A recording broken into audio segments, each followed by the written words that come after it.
de lleno ya con nuestros temas del día. La Canacintra, la Cámara Nacional de la Industria de la Transformación, presentó un reporte sobre el incremento de la piratería y el contrabando. México pues ya se ubica en el primer lugar de los países de América Latina en esos delitos y pues parece que la tan llevada y traída militarización de las aduanas, donde por cierto pues hoy nos amanecimos con la noticia de que Horacio Duarte, su titular, la dejó para irse a hacer política al Estado de México. Bueno, pues ni la militarización en las aduanas ha servido de mucho para reducir este fenómeno, la piratería. México, por el contrario, sigue avanzando rankings o sigue avanzando en el ranking internacional en los honrosos, si no es que en el honroso primer lugar. Vamos a platicar con José Antonio Centeno, el presidente de la Canacintra. ¿Cómo estás, José Antonio? Darío, muy bien, muchas gracias, con el gusto de saludarte. Igualmente, bueno, pues México nunca se ha caracterizado por ser un país que respete los derechos de propiedad intelectual, pero de eso a ser ya el primer país de América Latina con los índices más altos de piratería, pues sí, ya es de preocuparse. Platícanos, ¿qué dice el estudio que están dando a conocer? Sí, Darío, desafortunadamente en el marco del Día Nacional del Combate al Contrabando y de delitos en materia de derechos de autor, dimos a conocer algunas cifras que, pues sí, desafortunadamente no son las que quisiéramos como país y como además economía formal estar informando.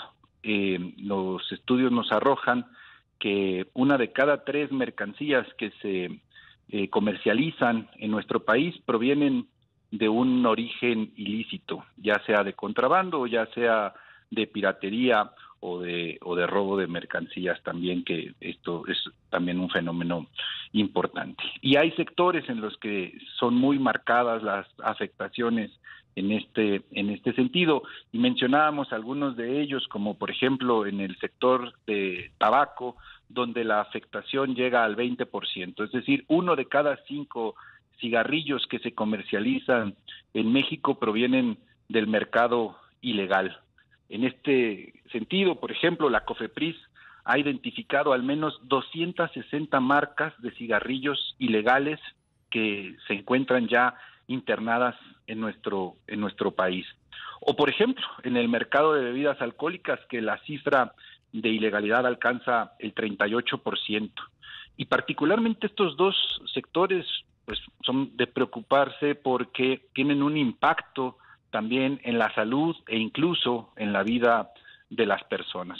Son productos que entran al organismo y que pueden poner en riesgo la salud. Pero hay otros sectores que porcentualmente son mucho más afectados. Por ejemplo, el sector textil, la afectación se estima de hasta un 65% que proviene del mercado ilícito. Imagínate ese nivel de complejidad en la competitividad de la industria textil nacional para competir en estas condiciones de desventaja. Esto es parte de lo que nuestro estudio y con motivo del día hemos presentado para sensibilizar precisamente pues a la sociedad y a las propias autoridades de la importancia de hacer una estrategia frontal a este tipo de delitos. En la Fiscalía General de la República existe una disque fiscalía especializada en delitos de tipo de propiedad intelectual. No sé si ustedes han tenido oportunidad de evaluar justamente cómo se han procesado casos o expedientes a través de esta fiscalía. Sí, mira, la verdad es que los procesos son muy complejos porque no inician desde cero, digamos, en la fiscalía, tienen un origen previo, digamos, en el ámbito administrativo. Se tiene que seguir algunos procedimientos ante el Instituto Mexicano de la Propiedad Industrial o el Instituto de Derechos de Autor, en donde se siguen ciertos procedimientos y una vez que concluyen, entonces se configura ya la posibilidad de acudir a la fiscalía para la persecución de este tipo de delitos, ¿no? Y en el caso de contrabando, bueno, pues tiene que ver, como decías, directamente con la operación principalmente en las aduanas. En Canacintra hemos estado en constante comunicación con todas las autoridades vinculadas y relacionadas para tratar de coadyuvar con ellos de la forma que desde nuestras posibilidades están. Por ejemplo, con las aduanas, el trabajar con los responsables de la verificación de estos productos en la capacitación para que puedan ellos tener elementos para identificar productos piratas, como comúnmente se les denomina, que puedan identificar estas características para saber si un producto es original o no, y que con ello puedan generar las alertas a los representantes legales de las empresas y estos a su vez apersonarse y poder seguir con el procedimiento de la presentación de la denuncia y que derive también en el aseguramiento de este tipo de mercancías. Fíjate, hablas de trabajar conjuntamente con las autoridades, mencionas el caso de las aduanas como uno de los principalísimos filtros para evitar la piratería y el contrabando. Y hoy, de buenas a primeras, su responsable anuncia su renuncia. ¿Qué opinión les merece, por ejemplo, esa decisión de Horacio Duarte de dejar aduanas y, lo más importante, pues la militarización que al parecer, si nos remitimos a los resultados, a este mismo estudio, pues no está surtiendo efecto la supervisión y vigilancia de los efectivos castrenses? Y mira, Darío, en primera instancia yo diría, no tendría por qué afectar a los resultados del trabajo institucional el cambio de una persona, no, puesto que en teoría las instituciones van más allá del alcance de quien en algún momento los dirige. Por supuesto que la continuidad pues es deseable en todo tipo de estrategias para poder tener los resultados que se plantean, pero al final la institución tendrá que trabajar en garantizar precisamente estos resultados que se están buscando. Ahora, con respecto al proceso que se lleva en la administración actual de asignarle ciertas responsabilidades tanto a la Marina en el caso de las aduanas marítimas y en el caso de las aduanas terrestres a la Secretaría de la Defensa, creo que estamos todavía en un proceso en el que se están definiendo también este tipo de responsabilidades.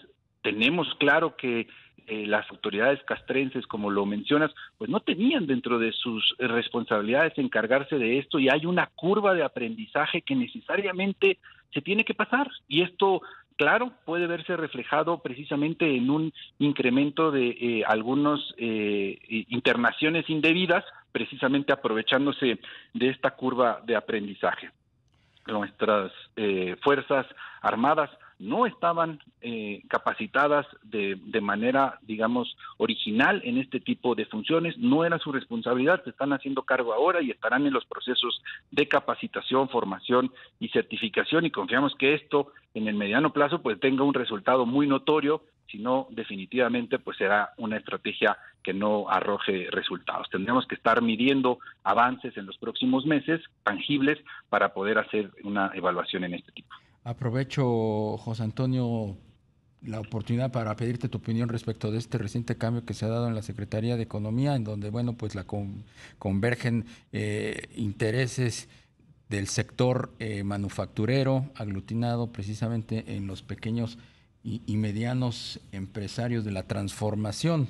¿Qué opinión les merece pues la llegada de Raquel Buenrostro?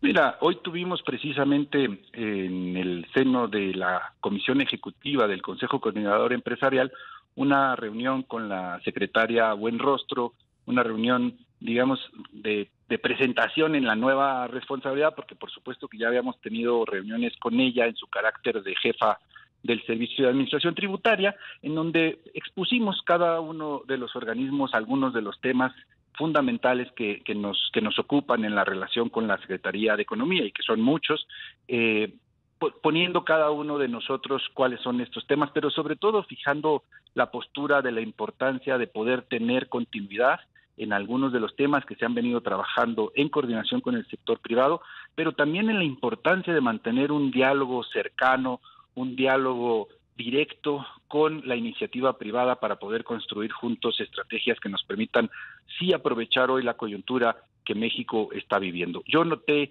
a la secretaria Buenrostro muy receptiva, con mucha disposición de trabajar en coordinación con la iniciativa privada y en darle continuidad a muchos de los temas que se le plantearon. ¿No los regañó, no les quiso imponer algo al estilo del SAT? ¿No creía que se No, iba en su oficina no, del no, SAT? no, Pues Darío, tiene muy claro que hoy la función es y la curioso, ¿no? O responsabilidad. sea, de la noche a la mañana cambiar la actitud de una manera tan radical, pues como que cuesta trabajo entenderlo, ¿no? Fíjate que tiene muy claro que la responsabilidad que tiene hoy al frente de la Secretaría de Economía es de una naturaleza completamente distinta a la que tenía en su anterior encargo. De hecho, ella misma lo comentó, que un poco en el Servicio de Administración Tributaria partía desde más atrás hacia el presente, refiriéndose por supuesto al análisis de datos y de comportamiento en el cumplimiento de obligaciones fiscales, y que aquí el trabajo que tendrá que hacer es más bien hacia futuro, construir hacia el futuro, y que eso refleja mucho la visión con la que la secretaria está llegando a asumir esto. De verdad fue receptiva en la reunión que tuvimos el día de hoy.